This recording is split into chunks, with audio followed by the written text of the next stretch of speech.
పేదలకు ఉచిత వైద్య సదుపాయాలే లక్ష్యంగా తెలంగాణ సర్కార్ చేపడుతున్న నూతన ఉస్మానియా ఆసుపత్రి భవనాల నిర్మాణ పనులు ప్రారంభమయ్యాయి. ఈ ఏడాది జనవరి 31న నూతన భవన నిర్మాణ పనులకు శంకుస్థాపన చేశారు సీఎం రేవంత్ రెడ్డి. తాజాగా ఇవాళ దసరా పండుగ వేళ శాస్త్రోక్తంగా పూజలు చేసి పనులు ప్రారంభించారు MEIL director K Govardhan Reddy. కొత్తగా ఏర్పాటు కాబోయే ఉస్మానియా ఆసుపత్రిని మొత్తం 26 ఎకరాల విస్తీర్ణంలో 12 అంతస్తులతో అత్యాధునిక సౌకర్యాలతో నిర్మిస్తున్నారు. ఇక 2000 పడకలతో కొత్త భవనాలు నిర్మిస్తున్నారు. 2 ఏళ్లలో నిర్మాణం పూర్తి చేసేలా అధికారులను ఆదేశించారు సీఎం రేవంత్ రెడ్డి. బేస్మెంట్లోని 2 అంతస్తుల్లో పార్కింగ్ సౌకర్యం ఏర్పాటు చేస్తున్నారు. మొత్తం 32 లక్షల చదరపు అడుగుల విస్తీర్ణంలో ఉస్మానియా ఆసుపత్రి నూతన భవనాలు నిర్మిస్తున్నారు. ఇక ఆసుపత్రిలో 29 మేజర్, 12 మైనర్ ఆపరేషన్ థియేటర్లు ఉండేలా డిజైన్లు చేశారు. అలాగే రోబోటిక్ సర్జరీ, ట్రాన్స్ప్లాంట్ థియేటర్స్, మురుగునీటి శుద్ధి ప్లాంట్లు, బయోమెడికల్ వేస్ట్ నిర్వహణ ప్లాంట్లను కూడా నిర్మిస్తున్నారు. వీటితో పాటుగా నర్సింగ్, డెంటల్, ఫిజియోథెరపీ విభాగాలకు ప్రత్యేకంగా కళాశాలలు కూడా నిర్మిస్తున్నారు. అనుకున్న సమయానికి భవనాల నిర్మాణాలు పూర్తి చేస్తామని ఎంఈఐఎల్ డైరెక్టర్ గోవర్ధన్ రెడ్డి తెలిపారు. ప్రైవేట్ ఆసుపత్రులకు ధీటుగా నూతన భవనాలు నిర్మిస్తామని గోవర్ధన్ రెడ్డి చెబుతున్నారు.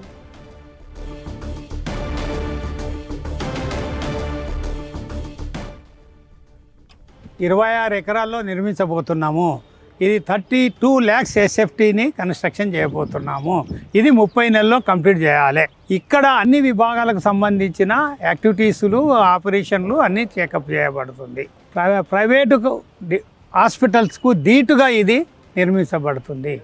దానికి కన్నా మించిన ఫెసిలిటీసు, లేటెస్ట్ ఎక్విప్మెంట్తోన, ఫర్నిచర్తోనో ఫుల్ ఫ్లెడ్జ్గా చేయబోతున్నాం.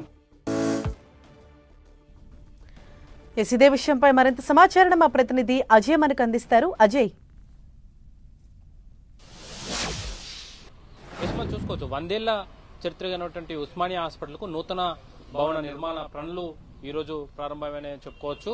దసరా పండుగ సందర్భంగా ఎంఈఎల్ సంస్థ ఈ కన్స్ట్రక్షన్ కమ్ సంబంధించినటువంటి నిర్మాణ పనులను ఈ రోజు ప్రారంభించింది. జనవరి 31 తేదీన సీఎం రేవంత్ రెడ్డి చేతుల మీదుగా శంకుస్థాపన జరగగా మంచి రోజు చూసుకుని ఈ రోజు ఈ పనులను అయితే ప్రారంభించినటువంటి పరిస్థితి మనకు కనబడుతుంది. 26 ఎకరాల విస్తీర్ణంలో అధునాతన టెక్నాలజీతో, అధునాతన ఎక్విప్మెంట్స్ తో కూడా ఈ భవన నిర్మాణాలు చేపడుతున్నారు. 26 ఎకరాల విస్తీర్ణంలో 12 అంతస్తులతో అత్యాధునిక భవనాలను అయితే నిర్మాణం చేస్తున్నటువంటి సందర్భం కనబడుతుంది. 2000 పడకలకు సరిపోయే విధంగా ఈ భవనాల నిర్మాణం అనేది సాగుతున్నటువంటి సందర్భం కనబడుతుంది. మొత్తం 32 లక్షల చదరపు అడుగుల విస్తీర్ణం ఈ 12 అంతస్తుల్లో అందుబాటులోకి రానుంది. అయితే ఈ ఆసుపత్రిలో చూసుకున్నట్లయితే మేజర్ గా ఉన్నటువంటి 29 మేజర్ ఆపరేషన్ థియేటర్లు, అదేవిధంగా 12 మైనర్ ఆపరేషన్ థియేటర్లు కూడా అందుబాటులోకి తీసుకురానున్నారు. మొత్తం దాదాపు 38 సంబంధించినటువంటి ఏదైతే స్పెషాలిటీలు ఉంటాయో ఒక్కొక్క దానికి ఒక్కొక్క స్పెషాలిటీలో ఫ్లోర్స్ వైజ్ గా కూడా ఏర్పాటు చేయనున్నారు. అంతేకాకుండా ఉస్మానియా ఏదైతే నూతన బిల్డింగ్ పైన హెలిప్యాడ్ ను కూడా నిర్మించనున్నారు. భవిష్యత్తు అవసరాల దృష్ట్యా ఈ హెలిప్యాడ్ ద్వారా అంబులెన్స్ ను యూజ్ చేసుకునే విధంగా కూడా ఈ ఉస్మానియా హాస్పిటల్ భవనం పైన హెలిప్యాడ్ నిర్మాణాన్ని కూడా ఏదైతే రూపొందించినటువంటి పరిస్థితి మనకు కనబడుతుంది. ప్రైవేట్ హాస్పిటల్ అయితే ఏ విధంగా అయితే రోబోటిక్ టెక్నాలజీ, అదేవిధంగా ఆర్గానిక్ ట్రాన్స్ప్లాంటేషన్ జరుగుతున్నాయో అదే తరహాలో ఇక్కడ కూడా వాటికి ఆర్గాన్ ట్రాన్స్ప్లాంటేషన్ అయితేనేమి, అదేవిధంగా రోబోటిక్ సర్జరీలకు అయితేనేమి వాటికి ఉపయోగపడేలా ఈ అధునాతన టెక్నాలజీ తోటి ఆపరేషన్ థియేటర్లు కూడా నిర్మాణం చేస్తున్నటువంటి సందర్భం మనకు కనబడుతుంది.